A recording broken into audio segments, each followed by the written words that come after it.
Hi friends, అందరికీ సిలిండర్లు రావంట, gas అయిపోయిందంట, పక్క దేశంలోనంట పెద్ద యుద్ధమేనంట, కట్టెలు పొయ్య ఒకటే దిక్కంటే పట్నంలోన కట్టెలు లేవంట. ఈ పాట నేను ఎందుకు పాడానంటే, పక్క దేశంలో యుద్ధాలు జరిగినందువల్ల మనకి గ్యాస్ కొరత ఏర్పడింది. ఈ గ్యాస్ కొరతని మనం నివారించుకోవటానికి మనం చేయవలసిన పనులు కొన్ని ఉన్నాయి. చిన్న చిన్న టిప్స్ చెప్తాను, చేయండి.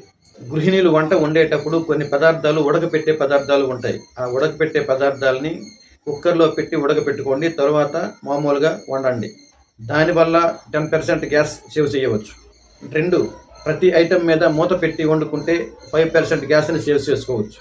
3, మీ దగ్గర ఎలక్ట్రికల్ స్టవ్ ఉన్నట్లయితే దానిపైన పాత్ర పెట్టుకొని నీళ్లు కానీ పాలు కానీ టీ కానీ మరగపెట్టుకోవచ్చు. దానివల్ల మనకి గ్యాస్ సేవ్ అవుతుంది. 4, రైస్ కానీ పప్పులు కానీ 10 నిమిషాలు వాటర్లో నానబెట్టి వంట చేసుకుంటే తొందరగా ఉడికే ఛాన్స్ ఉంటుంది. దానివల్ల 5% గ్యాస్ సేవ్ అవుతుంది.